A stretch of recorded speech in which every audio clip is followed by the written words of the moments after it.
Hello, welcome to Record Sports Hotline Live, late night edition. Yeah. My name is Daniel Comm, delighted to be joined by the one and only Keith Jackson. Keith, how's it going? We're not just sack this off tonight, Dan. Well, look, in the comments already, Keith, Can we talk about Aberdeen for an hour? that's what I was going to say, aye. In the comments, Mark says another nil point, just scrap Europe altogether for the next few years. I mean, It's pretty depressing, isn't it? From Scottish football's point of view, this has been horrendous, this campaign. Our coefficient's crashing through the basement. And it points to difficult times ahead. We're going to lose a European place very shortly. And we're going to have to throw a double six to qualify for anything from this point on.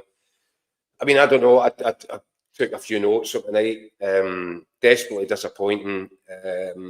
I looked at that Rangers performance, Daniel, and it's unrecognisable from what Rangers were just even 12 months ago, less than that, 6 months ago, when Barry Ferguson was beating Jose Mourinho. They look like a soft touch. I think they're easy pickings. I think that's what the opposition is looking at them. This is easy. There's no real challenge here. It's a powder puff outfit, weak in every department. And Andrew Kavanagh's there tonight, and he was there towards the end of last season when he was flirting with the whole idea, when he was getting kind of caught up in the magic of these European nights. Well, he must see that for himself. He has to realise that the people he's put in charge have basically rendered Rangers as an irrelevance. That side tonight is toothless, spineless, spiritless. They just look like genuine no-hopers. They couldn't even make a contest at that tonight. Roma turned up. They scored a couple of goals. They could have scored a couple more. It was easy. And I don't know where Rangers go from here. I think that Andrew Kavanagh has got to look at the situation and realise he signed cheques to the tune of about £30 million. And somehow, the people that spent that money have made Rangers worse. And I realised halfway through that second half, Kevin Thelwell's name was getting chanted out, and quite rightly so. These people have to be held to account. Because what they've done there is almost insane. How can you spend £30 million to make Rangers so much worse than they already were? And they weren't great to start. So that's a real problem. What's Andrew Kavanagh going to do about it? I mean, and if that was a recurring nightmare for Rangers tonight, and it was, because, you know, we looked at the Old Firm game at the weekend, they were really weak in that first half. You know, Danny Rowe was supposed to bring the energy and the aggression. There's no sign of that now. They went out, they were played off the park by Celtic in the first half. The game was gone tonight in the first half. But if this is their recurring nightmare, then we also saw a horror story for Celtic tonight. Possibly their worst performance of the season, and there's been a few of them.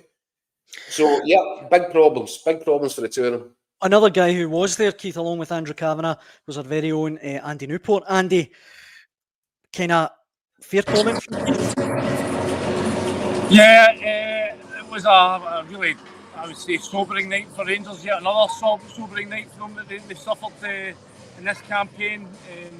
Just second best, you know, from start to finish. You know, it's funny. If only the team had sort of shown the fight that some of the supporters did, resisting the Stewards' attempts to take the banners that crept up at half time around the stadium. The Stewards moved in to try and remove them, but the fans certainly went for giving them up and clung onto them, and even sort of managed to tear them down off the sort of the upper tier of the Govan stand and sort of paraded them round the bottom of the Govan stand. So, you know, listen, this is a Rangers team that is just nowhere near equipped for this level of competition. You know, I think we all were surprised by some of the performances previously in the group against Brann, against Sturm Graz, against Genk, but Roma, they were just far too good, far too strong for them. As soon as they went 2-0 up, they just went into cruise control and saw out the game.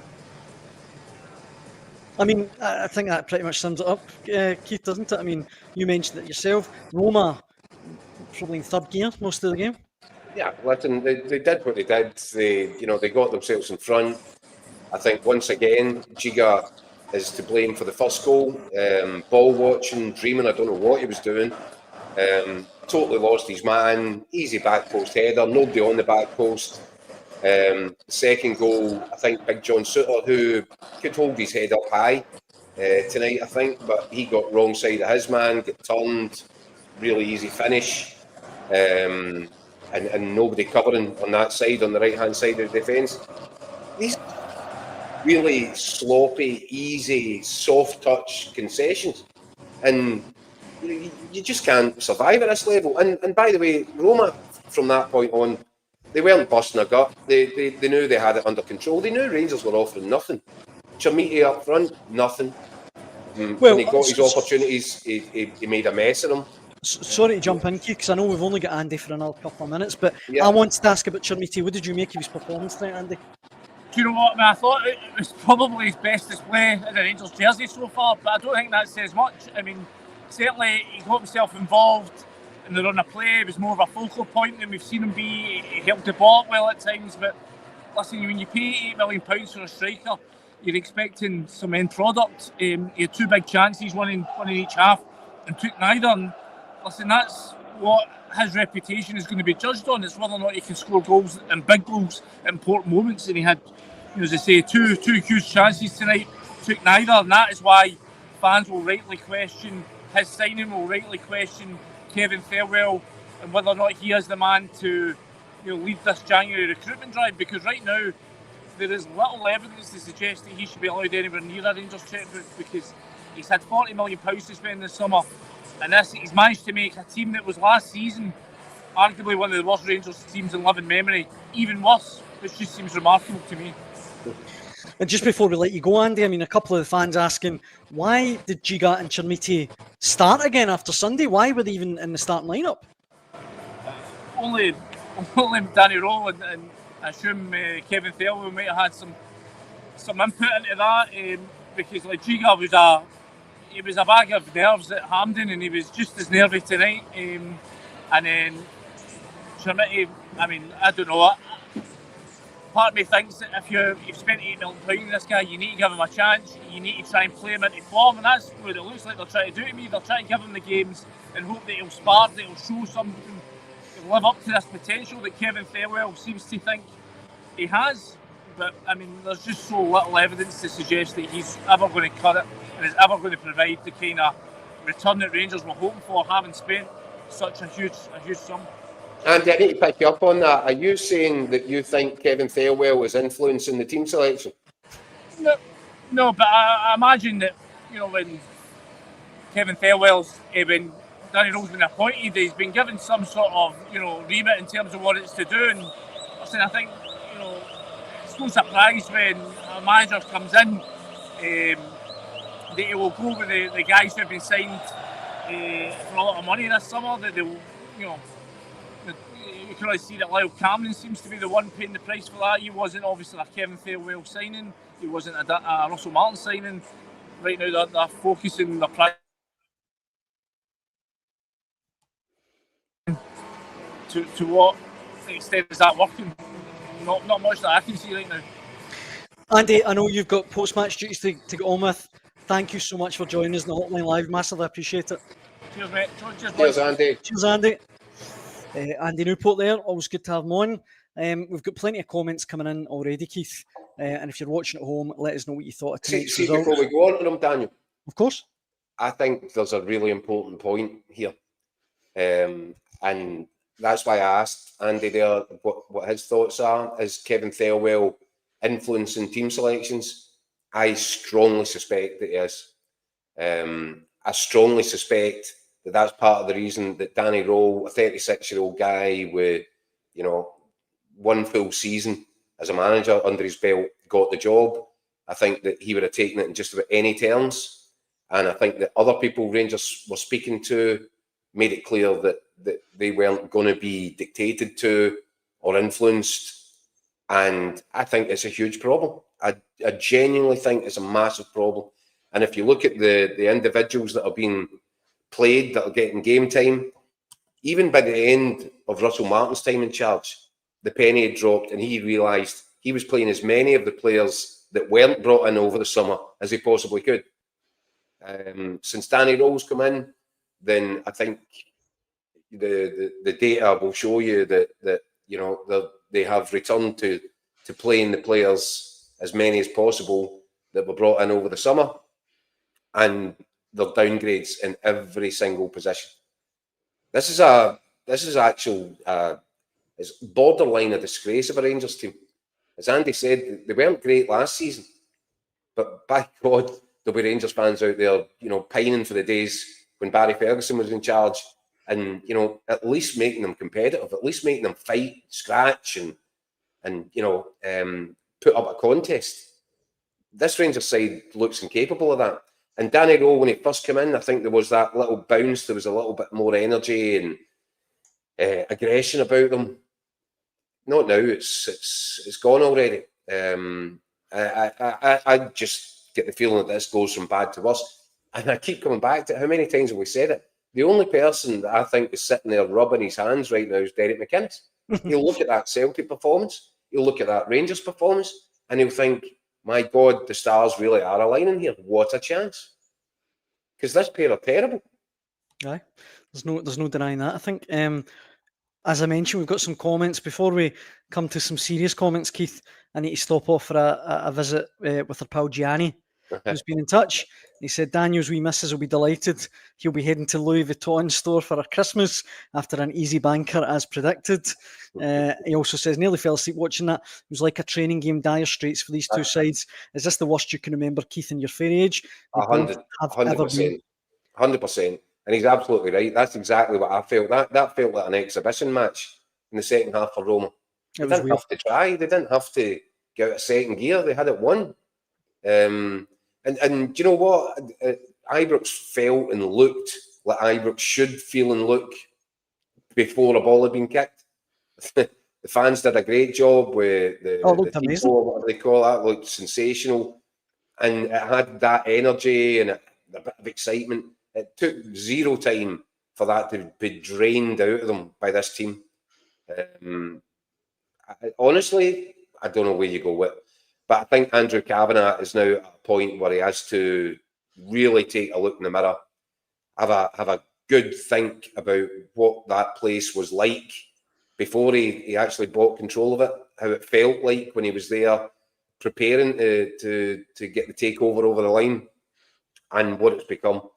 And then he has to assess who's guilty for that, who's responsible for that.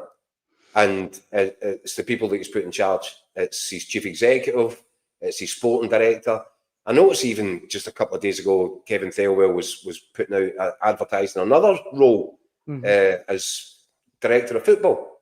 I don't know how many roles can be created in this kind of bloated middle management structure that they're putting in place. And not one of them seems to be capable of doing his job properly. I think it's a real worry for Rangers. And I think if Andrew Kavanagh is serious about this, and he is a serious guy, he's put in serious amounts of money, but he has to now look at the people that he's put in charge and ask serious questions. The 49ers, Rangers are like the 99ers. They stick a flake in them and give them a good licking. They're so easy. It's I don't know. It's almost unfathomable. And I know we'll come round to Celtic because I honestly think that the problems that Celtic are facing right now, they're not that far off. Well, look, in the comments you can see Michael insists Danny Roll is not a yes man. However, William says Thirlwell is picking the team without a doubt. I won't be back until he goes. John says Cavan is unable to judge what's needed to succeed in Scottish football. Can't see that Thirlwell and Sons are pulling the wool over his eyes. Sean says it sounds crazy, but Ron will be under pressure soon. He will. Aye. He will. And I think he's got a lot of goodwill, and I think the fans are desperate to get behind him. And I think there's been small improvements, noticeable improvements in terms of in the first couple of games, not Branbergen obviously, but against Kilmarnock and Hibs, a little bit more front-footed, a little bit more direct, a little bit more attacking. But I just see that first half tonight when that game, when Rangers have been at their best on Thursday nights at Ibrox, they've plugged into the atmosphere. They've gone straight at it in the first few minutes, very often getting an early goal to just build the whole momentum and turn it up into a frenzy. Tonight, what did I see? I saw guys the usual suspects, passing back the way, not looking to get forward. Now, they're just 2 minutes out the dressing room. They've just heard the manager's instructions. So what are the instructions? Because that, to me, they went out there. I think I've seen a few of them looking at the display in the Copeland Road. They seemed quite impressed by that. And then they just went through the motions. They didn't play like Rangers players. They didn't play as if the shirt mattered to them, the occasion mattered to them, the fans mattered to them. They're tourists. They're tourists right now. Happy to be there. Do you not think, Keith, I've thought this about Celtic Park recently as well as Ibrox. It's almost like Disneyland now.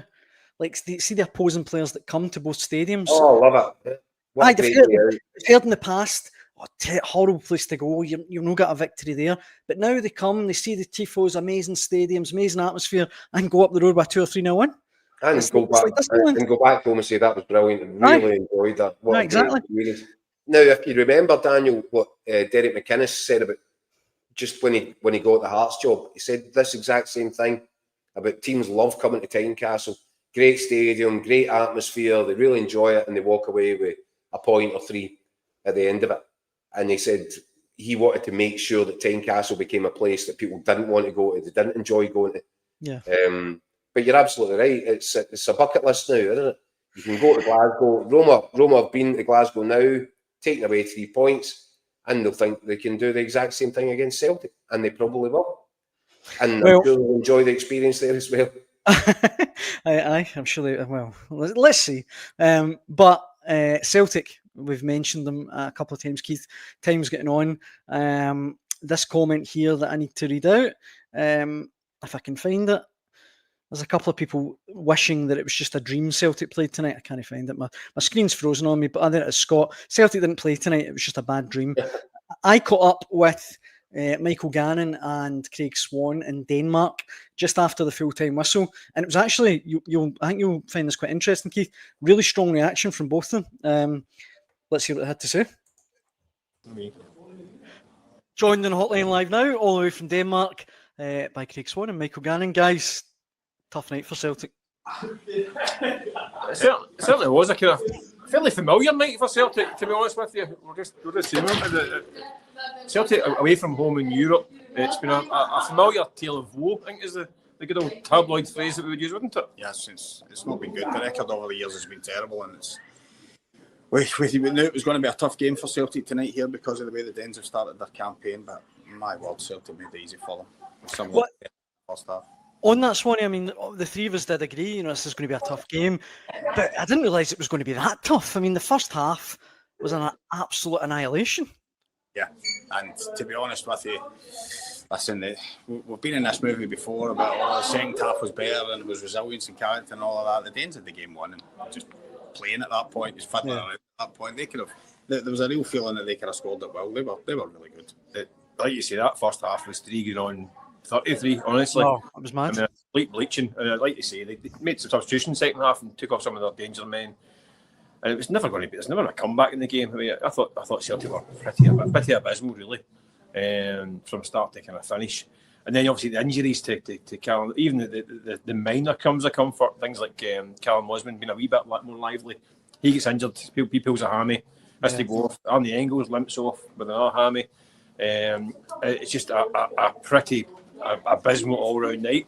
But again, it's the thing. It's the feelings of the team and the squad all coming to the fore again. It's nothing we're not really. We didn't know going into this game. I think the last week or so, the kind of feel-good factor is it's put things in the back burner a wee bit because punters have been getting on board with O'Neill. But the reality comes back and bites them in the backside again tonight because it's a squad that's lacking. We have got some injuries to very big key players, and the ones that are coming aren't quite good enough. And they're now heading it. It looks like they're heading at the Europa League with a bit of a whimper, unless there's some sort of magical turnaround. Yeah. And they need to get a manager. So I mean, it's not going well for Celtic right now. You mentioned Martin O'Neill there, Mick. What kind of mood was he in after the game?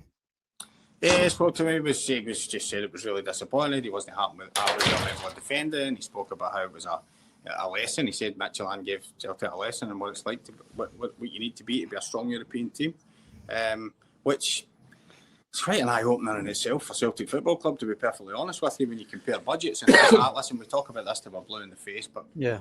when Celtic are having to take examples from teams with the greatest respect, but you know, with teams with a fraction the size of the budget, 10,000.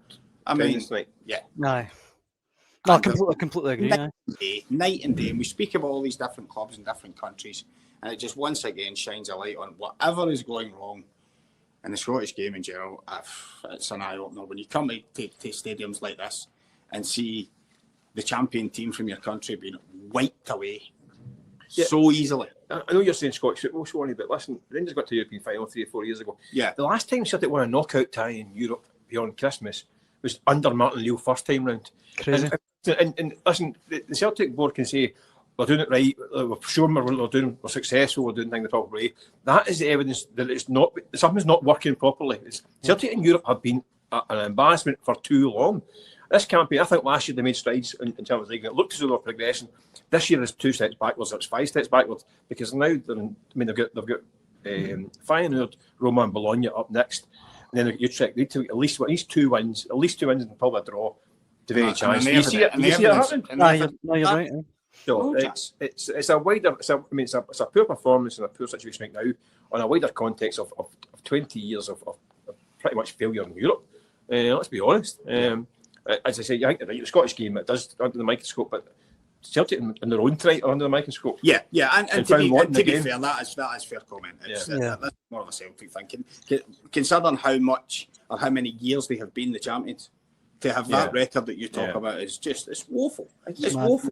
And incredibly, this time last year, Celtic are playing Leipzig off the park. A year ago this week, isn't it? I mean, how does it go from that? Well, listen, we've been through it all. I think we know why, but my word, what a transformation. Yeah. Well, as if fans didn't need the point underlined even more, but the Celtic team needs a lot of work in January, but who's going to be doing it? I mean, I don't even know if you can do it in January. We know how notoriously difficult it is to do business then.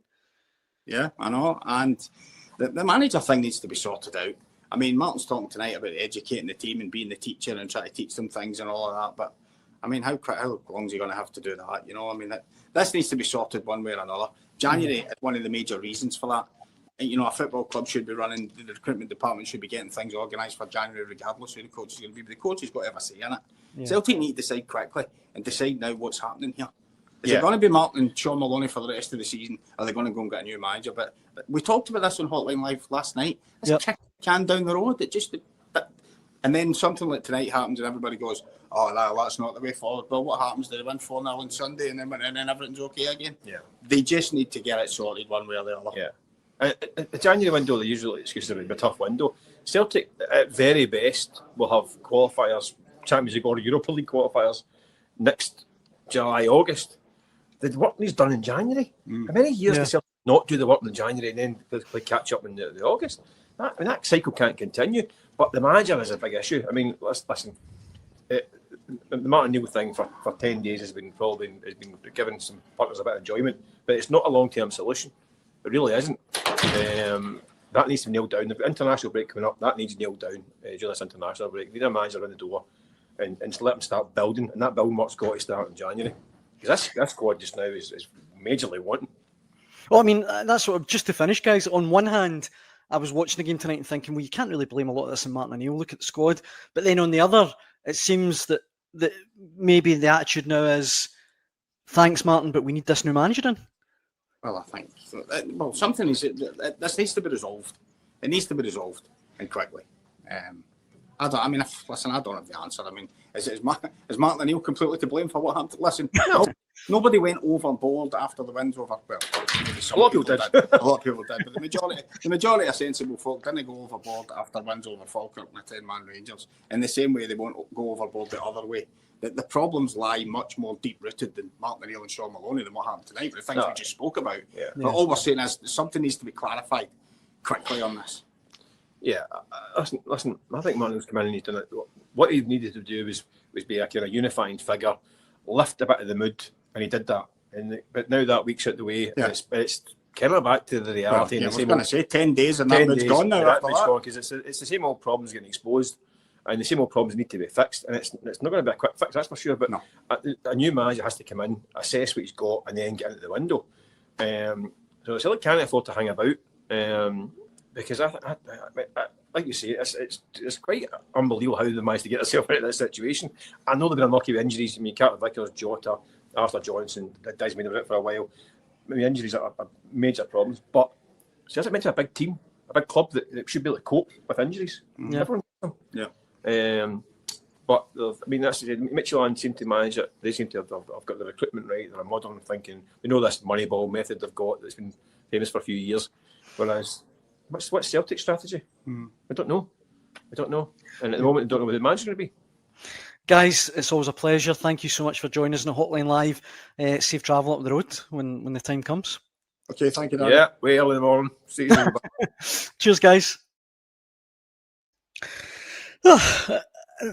Nice and a cheery visit to the guys there. And as you can imagine, Keith, some of the comments aren't much better. Let me throw a few of these at you if that's okay. John says, love Martin O'Neill, but every time he does a press conference, he's cracking jokes. The honeymoon period is over. Time to get a manager in during the international break. Stephen says, a new manager needs appointed ASAP. Either give Martin O'Neill 18 months or find someone more permanent. January window is massive, especially with a World Cup in the summer. An interim just won't cut it. Pegleg Lonergan says, a fish rots from the head down. Desmond and his board are to blame for the recruitment that is nowhere near good enough. Celt for Life says it shows how bad the Scottish scouting systems are. Some of these teams have got half the money we have. And finally, again, Hoopsholic says, this isn't a Celtic or Rangers issue. It's a national crisis. As per trickle-down economics, it doesn't work anywhere, never mind Scottish football. And sorry, actually, last one. Bruno says, the tectonic plates of Scottish football are moving with Bloom's investment and support to Hearts. The old firm have been caught sleeping and certainly well behind Hearts in the recruitment process. Well, you could argue that Midtjylland are like the Danish version of Hearts, aren't they? Aye. The Hearts are trying to put in place something similar to what they're doing. When you look at the players that they're picking and where they're picking them up from, it's, you know, I think there was 3 Danes in that starting 11 tonight. The rest of the team, and by the way, the front 3 were sensational. And the boys are absolutely right. When they had the game won, they took off the front 3 and they took off big Phil Billing, who is absolutely brilliant for them. And you know, if they'd stuck with their best 11, I don't know what that score is tonight. The guys that come on look good, but they weren't as good as the guys that started. And I have to tell you, Daniel, having tipped at 1-1 for that game, I was at 5 minutes into that game tonight. I'm thinking, oh my, I wish I could take that back. Because it was obvious to me from 5 minutes into the game that Celtic were going to get spanked. They were ripping them apart. And, you know, I don't like saying it. Celtic fans won't want to hear it, but they had a manager in the dugout tonight, and it felt like there's a guy that's time was 20 years ago. Look, he's done everything he can to try and lift the atmosphere, get a bit of a bounce, you know, try and make Celtic a better watch. But that was as bad a watch for Celtic fans as there has been, and I don't know how long. That wasn't a football match. That was an ordeal. It's not only that. It's not only the fact, you know, Celtic have had some sore ones in Europe in recent years. Dortmund last season, 7-1. Real Madrid gave them a couple of sore ones a couple of seasons ago. Yeah, that's Borussia Dortmund. That's what I was going to say. Celtic. This is Midtjylland. Yeah, I mean, I think that's what hurts a wee bit more. No disrespect to them. They obviously at the minute have got a really good team, but it's Midtjylland. Yeah, it shouldn't be possible. And it does suggest, you know, and as I said, that's why I made the reference to Hearts, that they're doing something similar right now. And I think Hearts are miles in front of the two of these right now, Celtic and Rangers. And why I mentioned Derek McInnes sitting in his house rubbing his hands tonight, because this just adds to toxicity that's around both of the Glasgow clubs. You heard it when halfway through the second half, the Celtic fans who've kind of plugged into the whole Martin O'Neill, the kind of romance of the whole thing. They've enjoyed it. They've enjoyed beating Rangers at Hampden. But when it started to go south tonight, they start turning the fire back on the board, and you heard the songs. And it was the same at Ibrox. So these are two clubs that are staggering out of this midweek into another weekend, and Hearts have got the chance, playing before both of them, to post another 3 points. And I strongly suspect they will do that. I genuinely think this pair are now kind of stumbling about like Saturday night drunks, and it's No, you're right. It's just that I wasn't expecting it, but I can't disagree with you. I think you're spot on. And they've got nobody but themselves to blame. Bad decision making, bad management, bad appointments, bad signings. They're a mess. And Celtic, how ironic is it that the one little bit of bright spark that they had was Callum Osman coming on off the bench, and then he gets carried off with his hamstring shredded. And it looks a bad one. Don't know when we'll see him again. You can tell by the reaction of the player, and the young boy knew that was a bad one. And so, are we going to see him again this year? Probably not. And that leaves Celtic going into this title fight against a Hearts side that's absolutely flying, and the only one recognised striker they've got is Johnny Kenny. I'm afraid Celtic and Rangers are going to get what they deserve this season. Well, a couple of more comments before we round up for the night, Keith. Mark says, hate to say it, but Hearts winning might be the best thing to happen to Celtic in decades. The board will have to move the club forward. This one here from Philip, he says, even if a new manager was appointed tomorrow, they still wouldn't change how we play at the back or indeed going forward. And finally, Jay says, if Sunday is to be O'Neill's farewell, do we think Celtic will make an announcement? I'd still keep him to the end of the season. He'll do it domestically. Another change could upset things. What's your gut feeling, Keith? Do you think, obviously, this game on Sunday, the last game before the international break, is it the last time we'll see Martin O'Neill in the Celtic dugout? I don't know, because do you know my feeling on this, Daniel? And it's more of a hunch than anything else, which is born through years of doing this job. I'm not hearing very much about, conversations that should be taking place in terms of Celtic getting close to making an appointment. Usually, journalistically, you start to hear a rumour, you'll hear this. I think there was early doors, I think Paul Tisdale was put in charge of it. It's starting to feel to me as if whatever plans he'd put in place seem to be falling down. I wonder if Dermot Desmond is now taking personal control of the situation, and that might be why there's we're not hearing that much. And if that's the case, who knows? Because Dermot Desmond, I don't think, and I know that Martin O'Neill said he nearly fell off his chair on the day that he got asked to take on the job. And I really like Martin. I'm not sure I believe him on that one. I think this was in the pipeline. So was it in the pipeline because this was something they had in mind, that they were going to run with Martin O'Neill for a while? Martin O'Neill, I think tonight, and the getting thrown into this situation, it will take a toll. He's a 73-year-old guy. Physically, emotionally, this is a big ask, and it's fine if everyone's bubbling along and he's sprinkling magic dust on it and Celtic are winning games. But that tonight was reality biting for Martin O'Neill and for Celtic. I still think there's an element of sentimentality where I think Celtic supporters would like Martin O'Neill to be in the dugout at Hampden for the cup final, December 14th. But I do think that performance tonight and result means, instead of sentimentality, there's probably a need for urgency.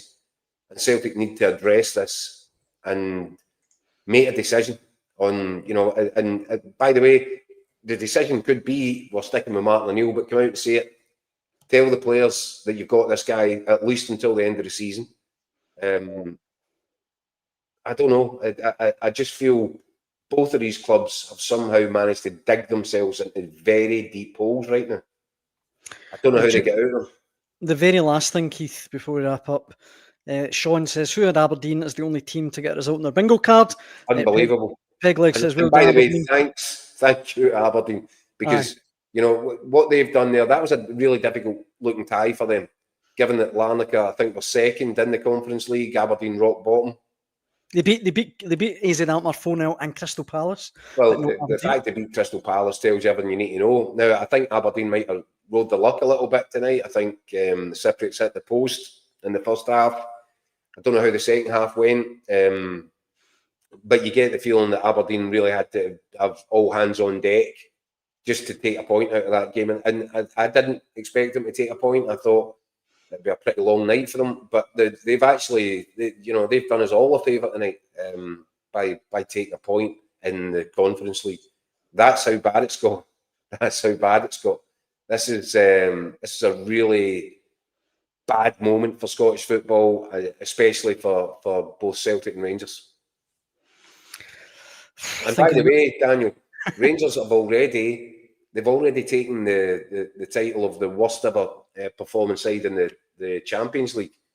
They've got a real problem on their hands here, avoiding the worst ever performance in the Europa League. That hadn't even occurred to me. I mean, that's the perfect cherry, I think, to put on top of this wonderful cake that we've baked tonight, Keith. Oh, it's making me sick. I think that brings to the end of our late night Hotline Live special. I'm away to phone the Samaritans, I think. But thank you for everyone that's joined us, and thanks for all the comments. Massively appreciate it. We'll be back on Sunday. I do have some good news, Daniel. I know what he's going to say. Go on. I'm going away on a sunshine break. It's absolutely outrageous, isn't it? Mid-season holiday. Mid-season holiday. How dare you? Hope you can sleep tonight. Oh, don't worry about that. I'll be carefully tucked up. Early morning flight. Well, you can, if you're watching at home, you can join me on Sunday. I don't know who will be with me, but I'll be there on Sunday after the Premiership's games. Hope you can join us then. Keith, have a good holiday, I suppose. Well, it's not really a holiday. It's just a short weekend break. We jaunt abroad. Aye. Yeah. Thanks for watching.